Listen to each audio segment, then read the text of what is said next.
Your dream plot awaits for you at OMR with Nama Family Group. MCR Pure Cotton Club, formals and casual shirts. சன்லேண்ட்ல சமைச்சா சக்தி தானா வரும்.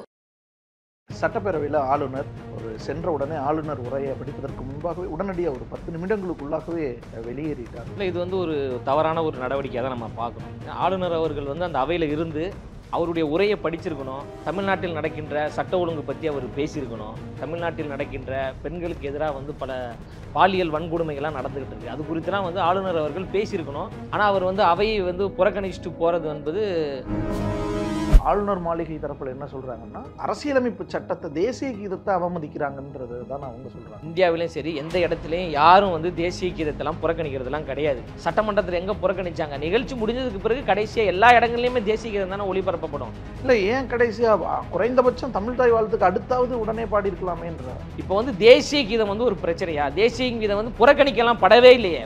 தேசிய கீதம் அங்கே ஒளிபரப்பு செய்ய தானே படுது. அதை முதல்ல பண்ணுமா ரெண்டாவது பண்ணுமான்றது பிரச்சனை கிடையாது. அண்ணா பல்கலைக்கழகத்தில் பாலியல் ரீதியாக ஒரு பெண் வந்து வன்கொடுமை செய்யப்பட்டிருக்காங்க. அதற்கு நீதி வேண்டும் என்று ஆளுநர் அவர்கள் அங்கே பேசியிருக்கணும்ல. நம்ம அவர்கிட்ட தானே போய் கோரிக்கையும் வச்சிருக்கோம். பல்கலைக்கழகத்தினுடைய வேந்தரே அவர் தானேங்க. அதாவது தமிழ்நாட்டு அரசின் மீது நம்பிக்கை கிடையாதுங்க. தமிழ்நாடு காவல்துறையின் மீது நம்பிக்கை கிடையாது. ஆளுநர் மேல நம்பிக்கை இருக்கு. அரசமைப்பு சட்டத்திற்கு உட்பட்ட ஒரு பதவியாக ஆளுநர் இருக்குது. ஆளுநர் நம்ம வந்து புறக்கணிக்க முடியாது. ஆனா ஆளுநர் பதவியே வேணான்னு வலியுறுத்துவோம்னு கொள்கையில சொல்லிட்டு இப்பயும் நாங்க சொல்றோம், மாநில அரசுக்கு எதிராக, மாநிலத்தின் சுயமரியாதைக்கு எதிராக, தமிழ்நாட்டு மக்களுக்கு எதிராக செயல்பட்டு கொண்டிருக்கின்ற ஆளுநர் பதவி என்பது தமிழ்நாட்டிற்கு தேவையே கிடையாது. இப்படியெல்லாம் சொல்லிட்டு உங்க கட்சி தலைவர் விஜய் நேரா போய் கோரிக்கை ஆளுநர்கிட்ட தான் கொடுக்குறாரு. அப்ப அது நகைப்புக்குரியதா சமூக வலைதளங்கள்ல பேசுறாங்க. யாரு பேசுனா? ஆனா சார், மக்கள் திரள் போராட்டங்கள்னு ஒண்ணு இருக்குல்ல, அதுல கொடுக்கிற ஒரு நெருக்கடியை விடவா ஆளுநரை சந்திச்சு நீங்க சொல்ற மாதிரி போராட்டம் ஆர்ப்பாட்டம் செய்வதற்கு இந்த அரசு அனுமதி கொடுக்கிறதா? அனுமதியை மீறி யாருமே ஆர்ப்பாட்டம் போராட்டம் நடத்துறது அனுமதி எந்த கட்சியும் நடத்துறது பண்றோமே. இன்னைக்கு நம்ம பேசிட்டு இருக்கிற எல்லா இடம் அதிமுக மாணவர் அணி ஆமாங்க தடை மீறி நம்ம போராட்டம் ஆர்ப்பாட்டம் எல்லாமே நம்ம பண்றோம். அதுல எந்த மாற்று, அதுக்கான நீதி, அதற்கான தீர்வு. தலைவர் காலையில அன்பு சகோதரிக்குன்னு ஒரு கடிதம் ஒன்று வெளியிடுறாரு. அந்த கடிதத்தை எங்க கட்சியை சார்ந்த மகளிர் அணி நிர்வாகிகள் அதை பிரிண்ட் செய்து மகளிருக்கு கொடுக்குறாங்க. தமிழ்நாடு முழுவதும் இருக்கின்ற கல்லூரி மாணவர்களுக்கு, பெண்களுக்கு அதை நம்ம கொடுக்குறோம். அந்த கடிதத்தை கொடுப்பதற்கு இந்த அரசு அனுமதி கொடுத்ததா? குறைந்தபட்சம் நம்ம கட்சி நிர்வாகிகள் பெண்கள்லாம் கைது செய்யப்பட்டிருக்காங்க. பொதுச் செயலாளரே தடுத்து வைக்கப்பட்டிருக்காங்க. ஆமா, கைது செய்யப்பட்டாங்க. பார்க்கலையே, அத கூட அது அவங்கள கூட தெரியல உங்களுக்கு. அப்ப நான் சொல்றேன், கேட்டுக்கோங்க. விஜய் போய் பார்த்தாரு. தலைவர் அவர்கள் தொலைபேசி வாயிலாக தொடர்பு கொண்டு அங்க கைது செய்யப்பட்ட நபர்களை போன்ல பேசிட்டு நான் உங்களை சந்திக்க வரேன் அப்படின்னு சொன்ன உடனே தான் காவல்துறை அவர்களை உடனே ரிலீஸ் பண்ணாங்க. பொதுச் செயலாளர் சொல்லாம விட்டுருந்தா இன்னும் செமையா இருந்திருக்கும்ல. கட்சி தொடங்கி கிட்டத்தட்ட 1 வருஷம் ஆகுது. ஒரு மக்கள் திரள் போராட்டத்தை கூட நடத்தலைன்னா எப்படி பார்க்கப்படும்? நிவாரணமே தன்னுடைய அலுவலகத்துக்கு வர வச்சுதான் கொடுக்குறாரு. தலைவர் அங்க வந்தாருன்னா இப்ப டிபி சத்திரத்தில் 250 குடும்பத்துக்கு நலத்திட்ட உதவிகள் பண்ணார். இப்ப இங்க தலைவர் அங்க வந்திருந்தாருன்னா அந்த 250 பேருக்கு உதவி போய் சேர்ந்திருக்காது. கூட்டம் மிக அதிகமா இருக்கும். அவரை பார்ப்பதற்கு கூட்டம் ஆர்கனைஸ்டா பண்ணலாம் சார். டோக்கன் எல்லாம் கொடுத்து முந்தைய நாள்லயே அந்த 250 பேரை வரிசையில நிறுத்தி தலைவர் வந்து இது சாத்தியம், எல்லா கட்சி தலைவர்களும் அப்படி சாத்தியம்னு நீங்க நினைக்கிறீங்களா? எல்லா கட்சி தலைவர்களும் அப்படிதான் கொடுத்திருக்காங்க. சாத்தியம் நினைக்கிறீங்களா? கொடுத்திருக்காங்க. அப்படிதான் சாத்தியம்னு நினைக்கிறீங்களான்னு தான் எம்ஜிஆர் அப்படிதான் கொடுத்திருக்காரு. ஏங்க, அப்போ இருந்த காலகட்டம் வேற, இப்போ வந்து சோசியல் மீடியாங்க. எல்லாமே நீங்க விமர்சனம் செய்வதற்கென்று ஒரு கூட்டம் இங்க இருக்கு. எங்களை காரணம் காட்டி சட்ட ஒழுங்கு பிரச்சனையை ஏற்படுத்துவதற்கான சூழ்ச்சி வேலைகள் நடந்து கொண்டிருக்குல்ல, அதை அம்பலப்படுத்தணும்ல. பயந்துட்டு ஒதுங்கி இருக்க முடியாது. அம்பலப்படுத்த போகிறாருங்க. இந்த படப்பிடிப்பு முடிஞ்சு விட்டது, அவ்வளவுதான். இதன் பிறகு முழு நேர அரசியலுக்கு அவர் சந்திக்க போறாரு, வரப்போகிறாரு. நேரடியாக மக்களை சந்திக்க போறாரு. தமிழ்நாடு முழுவதும் அவர் செல்ல போகிறாரு. பாதிக்கப்பட்ட மக்களை பார்க்க போகிறாரு. மக்களின் கோரிக்கைகளை கேட்க போகிறாரு. இனிமேதானே அதிரடியா ஆரம்பம். உலக தமிழர்கள் அனைவருக்கும் வணக்கம். இன்றைய சிறப்பு நேர்காணலில் நம்மோடு இருக்கக்கூடியவர் தமிழக வெற்றி கழகத்தின் லயோலாமணி. வணக்கம் சார். வணக்கம். சட்டப்பேரவையில் ஆளுநர் சென்ற உடனே ஆளுநர் உரையை படிப்பதற்கு முன்பாகவே உடனடியாக ஒரு 10 நிமிடங்களுக்குள்ளாகவே வெளியேறிட்டார். இந்த நிகழ்வு குறித்த உங்களுடைய பார்வை? இல்லை, இது வந்து ஒரு தவறான ஒரு நடவடிக்கையாக தான் நம்ம பார்க்கணும். ஆளுநர் அவர்கள் வந்து அந்த அவையில் இருந்து அவருடைய உரையை படிச்சிருக்கணும். தமிழ்நாட்டில் நடக்கின்ற சட்ட ஒழுங்கு பற்றி அவர் பேசியிருக்கணும். தமிழ்நாட்டில் நடக்கின்ற பெண்களுக்கு எதிராக வந்து பல பாலியல் வன்கொடுமைகள்லாம் நடந்துகிட்டு இருக்கு. அது குறித்துலாம் வந்து ஆளுநர் அவர்கள் பேசியிருக்கணும். ஆனால் அவர் வந்து அவையை வந்து புறக்கணிச்சுட்டு போகிறது என்பது மாநில அரசையும் இந்த தமிழ்நாட்டையும் வந்து அவர் வந்து கொச்சைப்படுத்துறாரா அப்படின்ற ஒரு கேள்வி சமூக வலைதளத்தில் எல்லாரும் பேச ஆரம்பிச்சிட்டாங்க. அந்த வகையில் வந்து ஆளுநருடைய புறக்கணிப்பு என்பது மிகவும் கண்டிக்கக்கூடிய ஒரு செயலாகத்தான் நான் முன்வைக்கிறேன். இல்லை, ஆளுநர் மாளிகை தரப்பில் என்ன சொல்கிறாங்கன்னா, அரசியலமைப்பு சட்டத்தை, தேசிய கீதத்தை அவமதிக்கிறாங்கன்றது தான் அவங்க சொல்கிறாங்க. இல்லை, தேசிய கீதத்தை எந்த இடத்துலையுமா, தமிழ்நாட்டில் எந்த இடத்துலையுமே வந்து நம்ம தேசிய கீதத்தை அவமதிக்கிறதுலாம் கிடையாதுங்க. தமிழ்நாட்டில் ஒரு மரபு ஒன்று இருக்குது. எப்போவுமே ஒரு நிகழ்ச்சி ஆரம்பிக்கணும்னா தமிழ்தாய் வாழ்த்து ஆரம்பிக்கப்பட்டு அதன் பிறகு அந்த நிகழ்ச்சி முடிந்த பிறகு நம்ம தேசிய கீதம் வந்து ஒளிபரப்பப்படும். அதுதான் நடைமுறையாகவும் இருக்குது. அதுதான் தமிழ்நாட்டில் ஒரு சட்டமாகவும் கொண்டு வந்திருக்காங்க. அப்படி இருக்கின்ற பொழுது அந்த இடத்துல நம்ம எங்கே தேசிய கீதத்தை அவமதித்தோம், எந்த இடத்துல நம்ம ஆளுநரை அவமதித்தோம்? ஏதோ ஒரு அரசியல் காழ்ப்புணர்ச்சியான ஒரு செயல்பாடாக இது இருக்குமோ அப்படின்ற ஒரு சந்தேகம் ஏற்படுது ஆளுநருக்கு மீது தான் நாங்கள் சந்தேகத்தை ஏற்படுத்துகிறோன்னு சொல்கிறோம். ஆனால் நாடு முழுக்க தேசிய கீதம் தானே ஃபர்ஸ்ட்டில் பாடுவாங்க. இங்கே ஆளுநர் போன வருஷமும் இதே மாதிரி ஆச்சு. இந்த வருஷம் என்ன சொல்கிறாங்கன்னா, குறைந்தபட்சம் நான் 2வது தமிழ்தாய் வாழ்த்து ஒழிக்கப்பட்ட பிறகு முதல்லயே பாடிக்கங்க, உடனே அடுத்து தேசிய கீதம் பாடலாம் அப்படின்னு நான் முதல்வர்கிட்ட எந்த இடத்துலையுமே வந்து தமிழ்நாட்டிலையும் சரி இந்தியாவிலையும் சரி எந்த இடத்துலையும் யாரும் வந்து தேசிய கீதத்தெல்லாம் புறக்கணிக்கிறதுலாம் கிடையாது. எல்லோருக்கும் தேசப்பற்று இருக்குது. இந்த நாட்டின் விடுதலைக்காக பலர் போராடி இருக்காங்க, உயிர் தியாகம் செய்திருக்கின்றாங்க. மிகப்பெரிய தியாகத்தை கொடுத்து தான் இந்த ஒரு சுதந்திரத்தை நம்ம வாங்கியிருக்கணும். அப்படின்ற பொழுது அந்த தேசிய கீதத்தை தமிழ்நாடு அரசாங்கம் எந்த இடத்துல புறக்கணிச்சது? சட்டமன்றத்தில் எங்கே புறக்கணிச்சாங்க? நிகழ்ச்சி முடிஞ்சதுக்கு பிறகு கடைசியாக எல்லா இடங்கள்லையுமே தேசிய கீதம் தானே ஒளிபரப்பப்படும். இல்லை, ஏன் கடைசியாக குறைந்தபட்சம் தமிழ்தாய் வாழ்த்துக்கு அடுத்தாவது உடனே பாடியிருக்கலாமேன்ற அது ஒரு மரபுன்னு ஒன்று இருக்குல்லங்க. அந்த மரபை வந்து மாற்ற வேண்டும் என்று ஆளுநர் நினைக்கிறாரு. அது வந்து ஒரு தவறுன்னு நினைக்கிறேன். ஒரு ஸ்ட்ரக்சர் ஒன்று இருக்குது. எப்பவுமே ஒரு நிகழ்ச்சி ஆரம்பிக்கின்ற பொழுது தமிழ்தாய் வாழ்த்து ஒளிபரப்பப்பட்டு அதன் பிறகு கடைசியாக நிகழ்ச்சி முடிந்த பிறகு ஒரு பற்றுணர்வோடு, ஒரு நாட்டுப்பற்று உணர்வோடு அந்த நிகழ்ச்சியை முடிக்கணும் என்கின்ற ஒரு மரபு நீண்ட காலமாக நடைமுறையில் இருக்கிறது. அந்த மரபை தானே கடைபிடிக்கிறாங்க. இதில் எந்த தவறுமே கிடையாது. இதை வந்து அரசியலாக்க வேண்டும் என்பது ஒரு சூழ்ச்சியாக இருக்குமோ அப்படின்னு நான் நினைக்கிறேன். என்ன சூழ்ச்சி இருக்க முடியும்? இல்லை, மடைமாற்றம் செய்யக்கூடிய ஒரு செயல்பாடு. அதாவது ஆளுநர் வந்து இந்த மாநில அரசு வந்து பல சிக்கலுக்கு உள்ளாயிருக்கு. மக்கள் இந்த அரசுக்கு எதிராக கொதித்தெழ ஆரம்பித்தார்கள். நாள்தோறும் போராட்டங்கள் நடக்குது. இந்த அரசின் மீது நம்பிக்கை இல்லாத ஒரு சூழல் தமிழ்நாட்டு மக்களுக்கே ஏற்பட்டிருக்கு. அதனால தான் நாள்தோறும் ஆர்ப்பாட்டங்கள், போராட்டங்கள், பல பிரச்சனைகள் நடந்துகிட்டு இருக்குல்ல. இது குறித்து ஆளுநர் அங்கே பேசியிருக்கணும். இப்போ வந்து தேசிய கீதம் வந்து ஒரு பிரச்சனையா? தேசிய கீதம் வந்து புறக்கணிக்கலாம் படவே இல்லையே. தேசிய கீதம் அங்கே ஒளிபரப்பு செய்ய தானே படுது. அதை முதல்ல பண்ணுமா 2வது பண்ணுமான்றது பிரச்சனை கிடையாது. அண்ணா பல்கலைக்கழகத்தில் பாலியல் ரீதியாக ஒரு பெண் வந்து வன்கொடுமை செய்யப்பட்டிருக்காங்க. அதற்கு நீதி வேண்டும் என்று ஆளுநர் அவர்கள் அங்கே பேசியிருக்கணும்ல. பல்கலைக்கழகத்தினுடைய வேந்தர் அவர் தானே. ஆளுநர் நம்ம அப்புறம் பார்த்துக்கலாம். பல்கலைக்கழகத்தினுடைய வேந்தர் யார்? அப்போ அவருக்கு ஒரு பொறுப்புணர்வு இருக்குல்ல. அவர் அந்த சட்டமன்றத்துக்குள்ளே உட்காந்து பேசியிருக்கணும்ல. காவல்துறை நீங்கள் ஒழுங்காக நடவடிக்கை எடுக்கணும், எஃப்ஐஆர் எப்படி லீக் ஆச்சு என்கின்ற இது குறித்துலாம் ஆளுநர் பேசியிருந்தால் நமக்கு ஒரு மதிப்பு ஏற்பட்டிருக்கும், ஒரு நம்பிக்கை இருந்திருக்கும். உரை வாசிப்பதற்கு முன்பாகவே வெளிநடப்பு செய்கிறார் என்றால் அப்போ ஏதாவது ஒரு அரசியல் உள்நோக்கத்திற்காக நடந்திருக்குமா என்கின்ற ஒரு சந்தேகம் ஏற்படுகிறது. நம்ம அவர்கிட்ட தானே போய் கோரிக்கையும் வச்சிருந்தோம். பல்கலைக்கழகத்தினுடைய வேந்தரே அவர் தானேங்க. அதாவது தமிழ்நாட்டு அரசின் மீது நம்பிக்கை கிடையாதுங்க. தமிழ்நாடு காவல்துறையின் மீது நம்பிக்கை கிடையாது. உயர்நீதிமன்றமே கண்டித்தது. எப்படி ஒரு பெண், பாதிக்கப்பட்ட பெண் ஒரு புகார் கொடுக்குறாங்க, அது எஃப்ஐஆரை வந்து எப்படி வெளியில் வந்தது? அந்த எஃப்ஐஆர் என்பது ஒரு ஒழுக்கக்கேடாக இருக்குது. அந்த பெண்ணை குற்றம் சுமத்துகின்ற வகையில் அந்த ஒரு எஃப்ஐஆர் இருக்குது. இதை மிக வன்மையாக கண்டிக்கிறேன்னு இல்லாமல் 25 லட்சம் ரூபா வந்து அந்த பெண்ணுக்கு கொடுக்கணும் அப்படின்னு உயர்நீதிமன்றம் சொன்னது. காவல் கமிஷனரை வந்து அந்த கமிஷனரை வந்து வன்மையாக கண்டித்தது நீதிமன்றம். அப்படி இருக்கின்ற பொழுது யார் நம்பிக்கை இல்லாத ஒரு நபரிடம் கொடுக்க சொல்றீங்களா? ஆளுநர் மேல நம்பிக்கை இருக்கு. அரசமைப்பு சட்டத்திற்கு உட்பட்ட ஒரு பதவியாக ஆளுநர் இருக்குது. ஆளுநர் நம்ம வந்து புறக்கணிக்க முடியாது. ஏதாவது ஒரு வகையில் வந்து நமக்கு வந்து ஒரு தீர்வு கிடைக்காதா, ஒரு நம்பிக்கை ஏற்படாதா என்கின்ற ஒரு நல்லெண்ணத்தின் அடிப்படையில் தான் நம்ம போய் அந்த கோரிக்கையை நம்ம முன்வைக்கிறோம். 3 கோரிக்கை நம்ம முன்வைக்கிறோம்ல. தமிழ்நாடு முழுவதற்கும் சட்ட ஒழுங்கு பிரச்சனை இருக்கு. தமிழ்நாட்டில் பெண்களுக்கு பாதுகாப்பு இல்லாத ஒரு சூழல் ஏற்பட்டிருக்கு.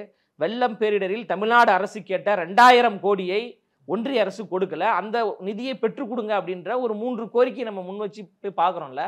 அப்போ அந்த பொறுப்பு ஆளுநருக்கு இருக்குல்ல. ஆளுநர் தான் ஒன்றிய அரசிடம் பேசி நமக்கான உரிமையை, நமக்கான தொகையை பெற்றுத்தர வேண்டிய ஒரு இடத்துல இருக்கிறார். ஆனா ஆளுநர் பதவியே வேணான்னு வலியுறுத்துவோம்னு கொள்கையில சொல்லிட்டு இப்பயும் நாங்க சொல்றோம், மாநில அரசுக்கு எதிராக, மாநிலத்தின் சுயமரியாதைக்கு எதிராக, தமிழ்நாட்டு மக்களுக்கு எதிராக செயல்பட்டு கொண்டிருக்கின்ற ஆளுநர் பதவி என்பது தமிழ்நாட்டிற்கு தேவையே கிடையாதுங்க. மக்களால் தேர்ந்தெடுக்கப்படுகின்ற ஒரு அரசை ஆளுநர் என்கின்ற ஒரு சாதாரண ஒரு பதவி முடக்குது. சாதாரண பதவியா? ஆமாங்க. சாதாரண பதவினா மக்களால் தேர்ந்தெடுக்கப்பட்ட பதவியை விட ஆளுநர் என்கின்ற ஒரு நியமன பதவி இருக்குல்ல, நியமன பதவி முடக்கக்கூடிய ஒரு செயல் ஏற்படுது. ஒரு கையெழுத்து போடுறதுல சிக்கல் ஏற்படுது, ஒரு சட்டத்தை நடைமுறைப்படுத்துவதில் சிக்கல்லாம் ஏற்படுது. இது வந்து அந்த மாநிலத்தினுடைய நலனை பாதிக்கக்கூடிய ஒரு இடத்துல ஆளுநருடைய செயல்பாடு இருக்கின்ற பொழுது அந்த ஆளுநர் பதவி நமக்கு தேவையில்லைன்னு தான் நம்ம சொல்றோம். அண்ணா சொன்னது மாதிரி தான், ஆட்டுக்கு தாடியும் நாட்டுக்கு ஆளுநரும் தேவையில்லை. அதே போல தான் சொல்றோம். அப்படியெல்லாம் சொல்லிட்டு உங்க கட்சி தலைவர் விஜய் நேரா போய் கோரிக்கை ஆளுநர்கிட்ட தான் கொடுக்குறாரு. அப்ப அது நகைப்புக்குரியதா சமூக வலைதளங்கள்ல பேசுறாங்க. யாரு பேசுனா? ஆளுங்கட்சியை சார்ந்தவர்கள் தானே பேசுறாங்க. அவங்களுக்கு பேசுறதுக்கு வெக்கமா இல்லையான்னு தான் நம்ம ஒரு கேள்வி. மாண்புமிகு தமிழ்நாடு முதலமைச்சர் ஐயா ஸ்டாலின் அவர்களுக்கு யாரு பதவி பிரமாணம் செய்து வைத்தது? ஆளுநர் தாங்க. அவங்க தானே ஆளுநர் வேணாம்னு சொல்றாங்க. ஆளுநர் தான் பண்ண முடியும். அவங்க தானே வேணாம்னு சொல்றாங்க. எத்தனை முறை ஆளுநர் வேணாம்னு சொன்னாலும் அதுதான் நடைமுறை. அதுதான் நடைமுறை.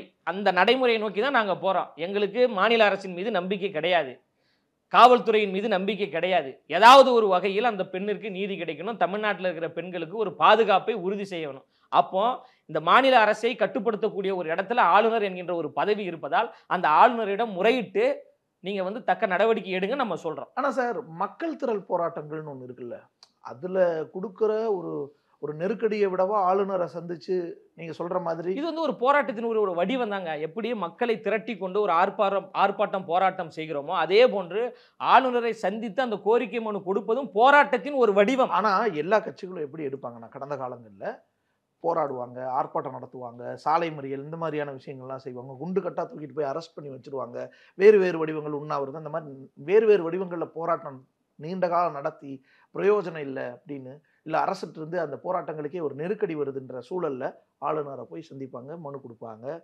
ஏன்னா எங்களுக்கு வேற வழி இல்லை அப்படின்னு சொல்லி போவாங்க. நம்ம எடுத்தோடனே ஆளுநர் இல்லை, எதுக்கு ஆளுநர்கிட்ட நம்ம போறோம்னா, பாதிக்கப்பட்ட அந்த மாணவி இருக்கிறாங்களே, அந்த மாணவியினுடைய குமுறலின் ஒரு வெளிப்பாடாக ஒரு அண்ணனாக அரணாக தளபதி அவர்கள் போறாங்க.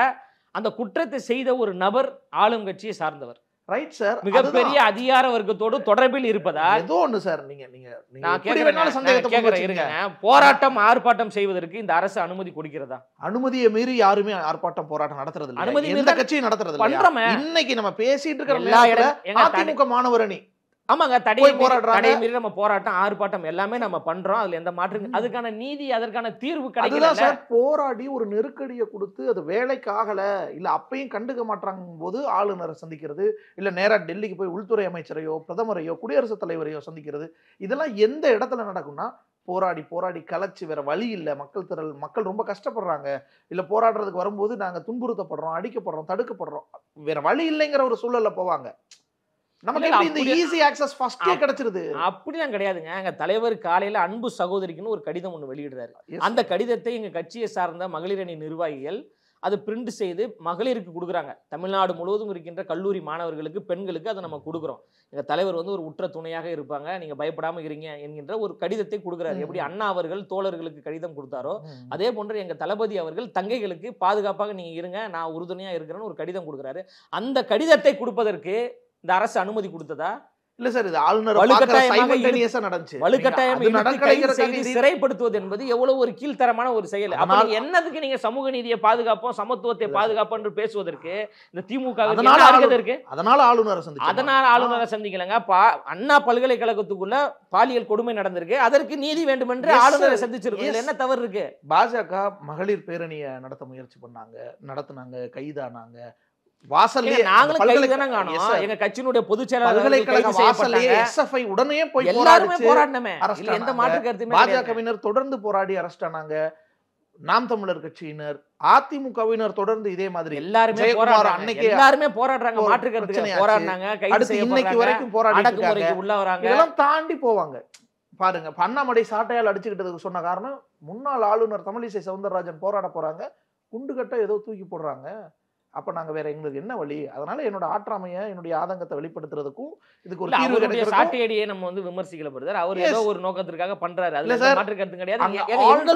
வேற வழி இல்லைன்ற இடத்துல நமக்கு எப்படி ஃபர்ஸ்ட் சாய்ஸா ஆளுநர் வராருன்ற இல்ல. எங்களுடைய மகளிர் அணியை சார்ந்தவர்கள் வலுக்கட்டாயமாக கைது செய்யப்பட்டாங்க. ரொம்ப எல்லாமே நடந்தது, அல்லது அதற்கு பிறகு நடந்துச்சு. ஆளுநர் போராட்ட வடிவம் தான். நான் உங்களுக்கு திரும்பவும் சொல்றேன், ஆளுநரை சந்திப்பது என்பது போராட்டத்தினுடைய ஒரு வடிவம். கடந்த தேசிய செய்தியாக மாறியதா இல்லையா? போராட்டம் நம்ம எதுக்கு பண்றோம்? எதுக்கு பண்றோம் சொல்லுங்க? கவன ஈர்ப்புக்கு அல்லது ஒரு நெருக்கடி கொடுக்கப்பட்டதா இல்லையா? மக்களுடைய கவனத்தை பெற்றதா இல்லையா? அது ஒரு தேசிய செய்தியாக மாறியதா இல்லையா? மக்கள்கிட்ட போய் நிக்க மாட்டோம். இது ஒரு எலைட் பாலிடிக்ஸ். இவர் ஒரு கரிஸ்மேட்டிக் லீடருங்க. இவர் ஒரு விஷயத்தை சொன்னா அது ஒரு தேசிய செய்தியா மாறும், மூளை முடுக்கெல்லாம் போகும், மக்களுக்கு எல்லாருக்குமே அந்த கவனம் போய் சேருங்க. இப்போ ஒரு 10 பேரை வைத்து 20 பேரை வைத்து அவங்க மக்களுக்கு தெரியாத ஒரு நபர்கள் சாலையை மறிப்பது, பேருந்தை மறிப்பது, முற்றுகையிடுவது, இது வந்து அரசுக்கு கவனத்தை கொண்டு போய் சேர்க்கணும் என்கின்ற ஒரு வழிமுறைகளை அவங்க போராட்டத்தை முன்னெடுக்கிறாங்க. இவர் வந்து ஒரு கரிஸ்மேட்டிக் லீடரா தமிழ்நாட்டில் ஏற்கனவே இருக்கிறாரு. பல கோடி மக்களால் தெரியப்படுகின்ற ஒரு தலைவராக இருக்கின்ற பொழுது அந்த எப்படி செய்தியை மக்கள்கிட்ட கொண்டு போய் சேர்க்கிறார் அப்படின்னு தான் பார்க்கணுமே. குறைந்தபட்சம் நம்ம கட்சி நிர்வாகிகள் பெண்கள்லாம் கைது செய்யப்பட்டிருக்காங்க. பொதுச் செயலாளரே தடுத்து வைக்கப்பட்டிருக்காங்க. ஆமா, கைது செய்யப்பட்டாங்க. பார்க்கலையே, அத கூட அது அவங்கள கூட தெரியல உங்களுக்கு. அப்ப நான் சொல்றேன் கேட்டுக்கோங்க. விஜய் போய் பார்த்தாரு. தலைவர் அவர்கள் தொலைபேசி வாயிலாக தொடர்பு கொண்டு அங்க கைது செய்யப்பட்ட நபர்களை போன்ல பேசிட்டு நான் உங்களை சந்திக்க வரேன் அப்படின்னு சொன்ன உடனே தான் காவல்துறை அவர்களை உடனே ரிலீஸ் பண்ணாங்க. இது எத்தனை பேருக்கு தெரியும்? அதன் பிறகுதான் கண்டித்து அந்த அறிக்கை எப்படி தெரியும்? மண்டபத்தில் அடக்கி வச்சிருக்காங்கல்ல, அவங்களுக்கு தானே பேசியிருக்காரு. எங்க பொதுச் செயலாளர் பேசுறாரு. எங்க பொதுச் செயலாளர் சொல்றாங்க எங்க தலைவர் வந்துகிட்டு இருக்காங்க அப்படின்னா அரசுக்கு ஒரு நெருக்கடி ஏற்பட்டுருச்சு. அப்ப அவர் வந்தா ஒரு கூட்டம் வரும், தேவையில்லாத ஒரு பிரச்சனை ஏற்படும். சரி, நீங்க வெளியில சொல்லாம விட்டுருந்தா இன்னும் செமையா இருந்திருக்கும்ல. நாம என்ன நெருக்கடி இல்ல, நம்ம எதற்காக போராடணும்? நாட்டில் சட்டம் ஒழுங்கு சரியில்லை, நம்ம போராடுறோம். இப்போ தலைவர் வருகின்ற பொழுது மிகப்பெரிய ஒரு கூட்ட நெரிசல் ஏற்படும், போக்குவரத்து நெரிசல் ஏற்படும், இடையூறு ஏற்படும், மக்களுக்கு இடையூறு ஏற்படக்கூடாது என்பதற்காக எங்க தலைவர் அவர்கள் பெருந்தன்மையா செயல்பட்டு கொண்டிருக்காரு. அவர் வீதிக்கு வந்தாருன்னா தமிழ்நாடு தாங்காதுங்க. சட்ட ஒழுங்கு பிரச்சனை ஏற்படும், ஆர்ப்பாட்டங்கள் போராட்டங்கள் வெடிக்கும். இந்த அரசால் வந்து சரி செய்ய முடியாது. அந்த அளவுக்கு உங்கள்கிட்ட காவல்துறை முதல் இருக்கா? நீங்க அந்த அளவுக்கு யோக்கியமான முதல் அரசா என்ன சார்? அதனால வந்து ஏங்க எப்படி அந்த போராட்ட வடிவம் எப்படி இருக்குன்னு தான் நம்ம பார்க்கணுமே தவிர அவர் எதுக்கு ரோட்ல வந்து உட்காரல, அவர் எதற்காக முற்றுகையிடலன்ற இதெல்லாம் வந்து தேவையில்லாத ஒரு கேள்வி. நம்ம கட்சிக்காரங்க கைதாகி உட்கார்ந்துருக்கும் போது கூட போய் பார்க்கலைன்னா ஏங்க அவர் சந்திக்க வந்தாருன்னு தான் நம்ம சொல்றோமே. அவர் சந்திப்பதற்கு வந்தார் சார் சொல்றீங்க. சந்திப்பதற்கு வந்தார், வருவதற்கு முன்பாகவே காவல்துறை எங்களை ரிலீஸ் பண்ணிட்டாங்க. இதுதான் சொல்லாம விட்டுருக்கலாமே காவல்துறைக்கு. காவல்துறைக்கு தகவல் தெரியும். அதான் அவங்க உளவுத்துறை, உளவு பார்ப்பதான அவங்களுடைய உளவுத்துறை, ஒட்டு கேட்பதான அவங்களுடைய உளவுத்துறை. அவங்க கண்காணித்து உங்க தலைவர் வராருங்களாங்க, சரிங்க. அப்ப நீங்க எப்பவுமே 6 மணி வரைக்கும் வச்சிருப்பாங்க. விஜய் வராரா, அப்ப நீங்க போயிடுங்க. 6 மணி வரைக்கும் எப்பவுமே வச்சிருப்பாங்க. மாலை 6 மணி வரைக்கும் மண்டபத்தில் அடக்கி வைக்கப்பட்டிருப்பாங்க. ஆனா 5 மணிக்கெல்லாம் ரிலீஸ் பண்ணிட்டாங்களே. அப்ப எங்க தலைவர் வராரு என்கின்ற, அவர் வந்தாருன்னா கூட்டம் அதிகமாகவும், இதை கட்டுப்படுத்த முடியாது, அதனால நீங்க போங்க அப்படின்னு சொல்லிட்டு அனுப்பிட்டாங்க. இதுதான் உண்மை. கட்சி தொடங்கி கிட்டத்தட்ட 1 வருஷம் ஆகுது. ஒரு மக்கள் திரள் போராட்டத்தை கூட நடத்தலைன்னா நம்ம நிறைய குற்றச்சாட்டு வைக்கிறோம். இந்த பிரச்சனையெல்லாம் இருக்கு, இதெல்லாம் பிரச்சனையா இருக்கு, இதெல்லாம் பிரச்சனையா இருக்குன்னு சொல்றோம். ஒரு விஷயத்துக்கு கூட உங்க கட்சி தலைவர் வெளியில வந்து நிக்கலைன்னா அது எப்படி பார்க்கப்படும்? ஏங்க எல்லா இடத்துக்குமே வந்து தலைவர் வரணும் அப்படின்ற விதிலாம் கிடையாதுங்க. எங்க கட்சி தோழர்கள் களத்துல இருக்கிறாங்க, போராடிட்டு தான் இருக்காங்க. பரந்தூர் மக்களுக்காக பேசிக்கிட்டு இருக்காங்க, பெண்கள் பாதுகாப்புக்காக நம்ம பேசிட்டு இருக்கோம். வேங்கவயல்ல மலத்தை கொட்டி 2 ஆண்டுகள் ஆயிடுச்சு. சமூக நீதியை பேசி கொண்டிருக்கின்ற நடவடிக்கை எடுக்க நம்ம சொல்றோம். தமிழ்நாடு முதலமைச்சர் போனாரா? மக்களால் தேர்ந்தெடுக்கப்பட்ட தமிழ்நாடு முதலமைச்சர் போனாரா? துணை முதலமைச்சர் போனாரா? பாதிக்கப்பட்டவர்களுக்கு நீதி கிடைத்ததா? உங்களுடைய கேள்வி என்பது அதிகாரத்தை கட்சியை சார்ந்தவர்கள் போயிருக்காங்க. எங்க தலைவர் போனாங்க, ஒரு பெரிய கூட்டம் ஏற்படும். அதை காரணம் காட்டி சட்டம் ஒழுங்கு சரி ஒரு சூழ்ச்சியை செய்வதற்காக இந்த அரசாங்கம் செயல்பட்டு கொண்டிருக்கு. சூழ்ச்சி மக்களுக்கு தீர்வு கிடைக்கும். எல்லோருக்குமான தலைவர் அம்பேத்கர், எல்லோருக்குமான தலைவர் அண்ணல் அம்பேத்கர் நூல் வெளியீட்டு விழாவில் அங்க பேசினார். வேங்கவயல் குறித்து பேசிக்கிட்டு பேசுறோம். Closed door. அந்த செய்தி என்பது ஒரு தேசிய செய்தியா மாறியது, எல்லோருடைய கவனத்தையும் பெற்றது. அதற்காக நம்ம பேசக்கூட ஒரு பொருளாக மாற்றினார் அவர். வேங்கை வயல் பிரச்சனையை ஒரு க்ளோஸ் டோருக்குள்ள பேசும்போது அது தேசிய செய்தி ஆகுது இல்ல. வேங்கை வயலுக்கே நேரா போய் உங்களுக்கு நான் கூட நிக்கிறேன்னு பேசினா எங்க தலைவர் போய் நின்னா தலைவர் போறாரு. எவ்வளவு பெரிய விஷயமா இருக்கு. தலைவர் வேங்கை வயலுக்கு போறாரு, எங்க தலைவர் பரந்தூருக்கு போறாரு. அதெல்லாம் உங்ககிட்ட நான் சொல்லிட்டு இருக்க முடியாதுல்ல. எப்ப போறாரு நம்ம சொல்லிட்டு இருக்க முடியாது. உறுதியா போவாரு. வேங்கை வயலுக்கு போறாருங்க, பரந்தூருக்கு எங்க தலைவர் போறாருங்க. இதை விட உங்களுக்கு என்ன வேணும்? நான் போகலன்னு சொல்லவே இல்லை, எங்க தலைவர் போறாருன்னு தான் நான் சொல்றேன். ஏன் 1 வருஷமா போகல? ஏன் 2 வருஷமா முதலமைச்சர் போலன்னு கேட்க முடியுமா உங்களால? கேளுங்கன்றேன் சார்.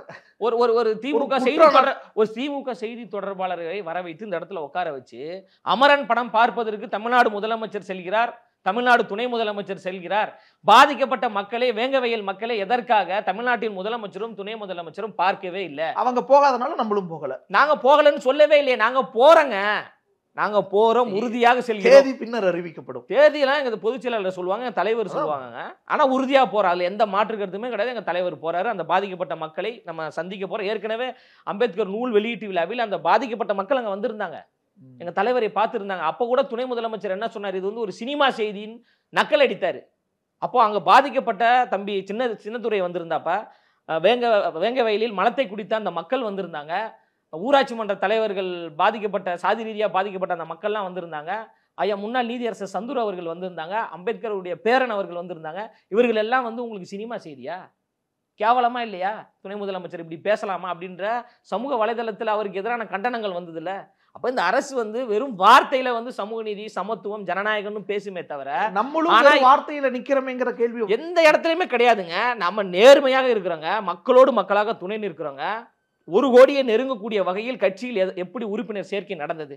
எதற்காக எங்களை நம்பி இவ்வளவு பேர் வராங்க? அப்ப எங்கள் மீது ஒரு நம்பிக்கையை வைத்து, இந்த திமுக கட்சியின் மீது நம்பிக்கை இல்லை, அதிமுகவின் மீது நம்பிக்கை இல்லை, ஒரு மாற்று சக்தியாக வரக்கூடிய, ஒரு பிரைமரி போர்ஸாக வரக்கூடிய, ஒரு மிகப்பெரிய ஒரு ஆற்றல் வாய்ந்த தலைவராக வரக்கூடிய தளபதியின் பின்னாடி நம்ம போவோம்னு மக்கள் அணிதிரண்டு வராங்க. எதற்காக வரணும்? எங்கள் மீது நம்பிக்கை இருப்பதனால தானே வராங்க. நிவாரணமே தன்னுடைய அலுவலகத்துக்கு வர வச்சுதான் கொடுக்குறாரு. அதுவே ஒரு அதையும் எங்க தலைவர் அவர் சொல்லிட்டாருங்க. அதாவது நான் வந்தா அங்க பெரிய பிரச்சனை ஏற்படும், இருங்க நான் வந்தா பிரச்சனை ஏற்படும், நான் வந்து இருங்க. தலைவர் அங்க வந்தாருன்னா இப்ப டிபி சத்திரத்தில் 250 குடும்பத்துக்கு நலத்திட்ட உதவிகள் பண்ணார். இப்ப எங்க தலைவர் அங்க வந்திருந்தாருன்னா அந்த 250 பேருக்கு உதவி போய் சேர்ந்திருக்காது. கூட்டம் மிக அதிகமா இருக்கும், அவரை பார்ப்பதற்கு கூட்டம் ஆர்கனைஸ்டா பண்ணலாம் சார். டோக்கன் எல்லாம் கொடுத்து முந்தைய நாள்லயே 250 பேரை வரிசையில நிறுத்தி தலைவர் வந்து இது சாத்தியம் நீங்க நினைக்கிறீங்களா? எல்லா கட்சி தலைவர்களும் அப்படிதான் கொடுத்திருக்காங்க. சாத்தியம் கொடுத்திருக்காங்க. அப்படிதான் சாத்தியம் நினைக்கிறீங்களான்னு தான் எம்ஜிஆர் அப்படிதான் கொடுத்திருக்காரு. ஏங்க அப்போ இருந்த காலகட்டம் வேற, இப்போ வந்து சோசியல் மீடியாங்க எல்லாமே நீங்க விமர்சனம் செய்வதற்கு என்று ஒரு கூட்டம் இங்க இருக்கு. எது பண்ணாலும் விமர்சிப்பீங்க. எங்க தலைவர் டிபி சத்திரத்துக்கு போய் உதவி செய்தாலும் நீங்க விமர்சிக்க போறீங்க.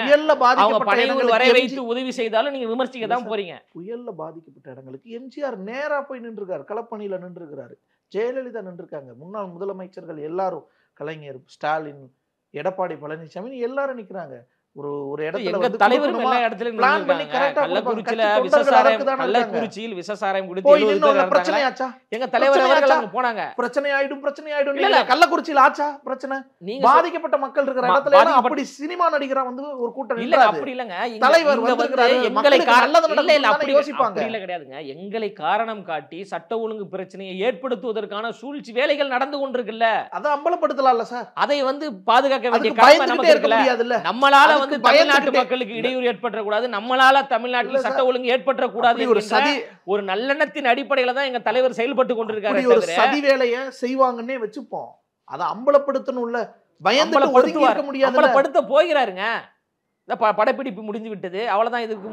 இதன் பிறகு முழு நேர அரசியலுக்கு அவர் சந்திக்க போறாரு, வரப்போகிறாரு. நேரடியாக மக்களை சந்திக்க போறாரு. தமிழ்நாடு முழுவதும் அவர் செல்ல போகிறாரு. பாதிக்கப்பட்ட மக்களை பார்க்க போகிறாரு. மக்களின் கோரிக்கைகளை கேட்க போகிறாரு. இனிமேதானே அதிரடியா ஆரம்பம். ஈரோடு கிழக்குல எல்லாம் எதிர்பார்க்கலாம். ஈரோடு இடைத்தேர்தலில் போட்டியிடுவதற்கு வாய்ப்பு குறைவுங்க. என்ன நம்ம தலைவர் வந்து தேர்தல் சார், கட்சி ஆரம்பிச்சிட்டோம். நம்ம தலைவர் அறிக்கையிலே சொல்லியிருக்கிறாங்க, எந்த இடைத்தேர்தலையும் நம்ம போட்டியிடல, 2026 சட்டமன்ற தேர்தலில் தான் நம்ம போட்டியிட போகிறோம் என்று கட்சி தொண்டர்களுக்கு ஒரு தேர்தல் வேலை செய்யறதுக்கான ஒரு பயிற்சி களம். விளையாட்டாங்க, அரசியல் என்பது விளையாட்டு.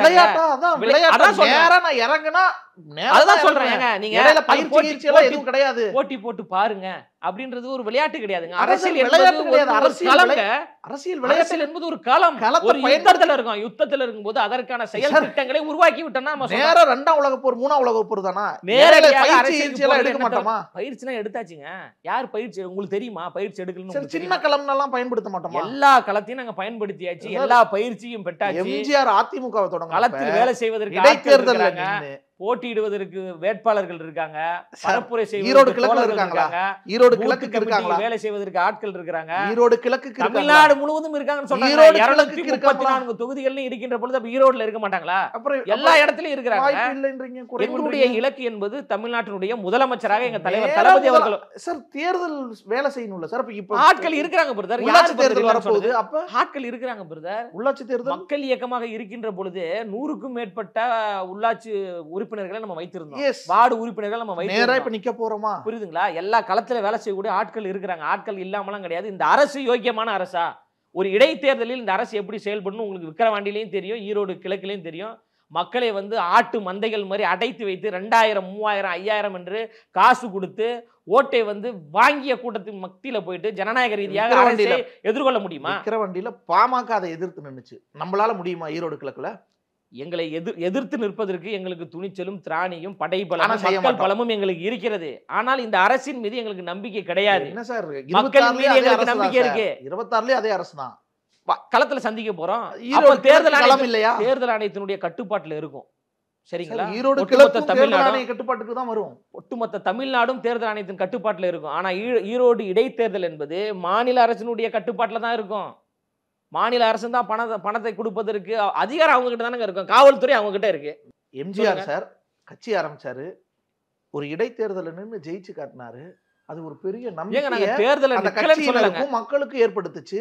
சட்டமன்ற தேர்தலுக்கு அது பயன்படுச்சு. நாங்க தேர்தலில் நிற்கவில்லை என்று சொல்லவில்லை. 2026 சட்டமன்ற தேர்தலில் 234 தொகுதிகளிலும் தமிழக வெற்றி கழகம் போட்டியிட போகிறது. களத்தில் வேலை செய்வதற்கு ஆட்கள் இருக்கிறாங்க.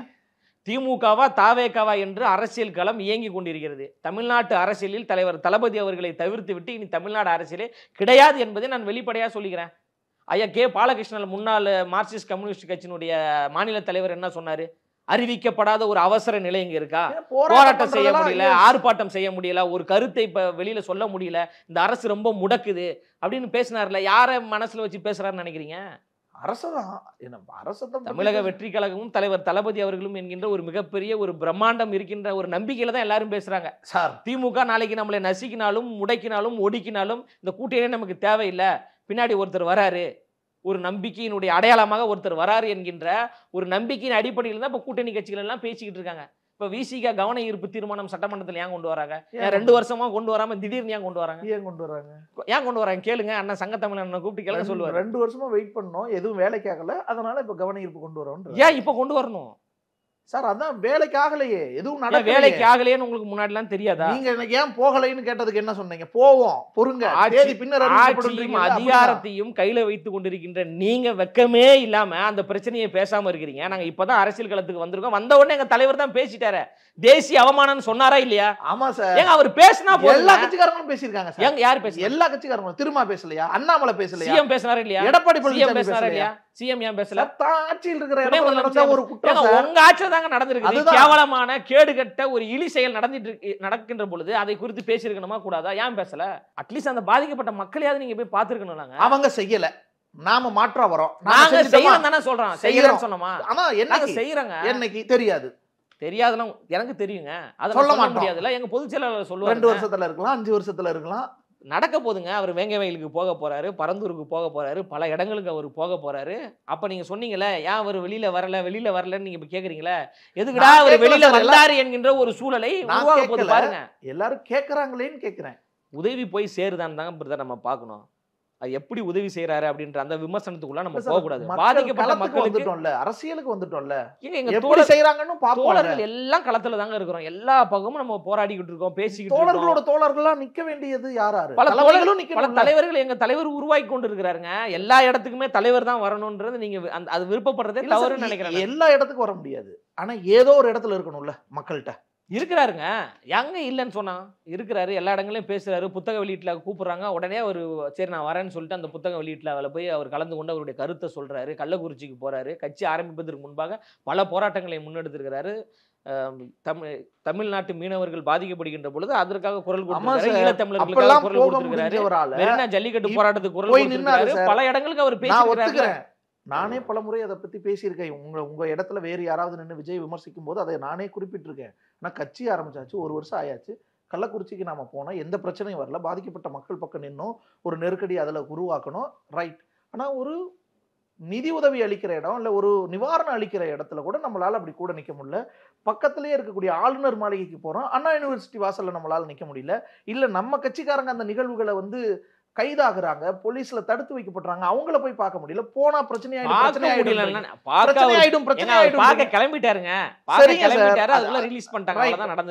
ஆயிடும்ன்றீங்க. கள்ளக்குறிச்சியில ஆகலையே, வேற ஊர்கள்ல ஆகலையே, முன்னாடி போகும்போதெல்லாம் ஆகலையே, ரகசியமா சொல்லாம கொள்ளாம திடீர்னு போய் நின்ன இடங்கள்லாம் இருக்குல்ல, அப்படியே இப்ப நிக்க முடியலன்ற கேள்வி ஆகல அப்படின்றத விட எங்களை வைத்து பிரச்சனையை உருவாக்கி விடுவார்களோ ஒரு நல்லெண்ணத்தின் அடிப்படையில தான் எங்க தலைவர் சொல்றாரு. அவருக்கு போகாமலாம் ஒண்ணுங்க, அவர் எல்லா இடத்துக்கும் போக தான் போறாரு. நான் சொல்றேன்ல எல்லா இடத்துக்கும் அவர் போக தான் போறாரு. ஒட்டுமொத்தமா ஆளுநர்ல ஆரம்பிச்சோம். ஆளுநர் மாளிகை ஒரு விளக்கத்தையும் கொடுத்திருந்தாங்க. ஸோ அது குறித்து உங்களுடைய பல்வேறு கருத்துக்களையும் அதை தாண்டி பல அரசியல் விஷயங்களையும் பேசியிருக்கோம். உங்களுடைய நினைவுக்கு நீங்கள் பகிர்ந்த கருத்துக்களுக்கு மிக்க நன்றி. Your dream plot awaits for you at OMR with Nama Family Group. MCR Pure Cotton Club, formals and casual shirts. Sunlandல சமைச்சா சக்தி தானா வரும்.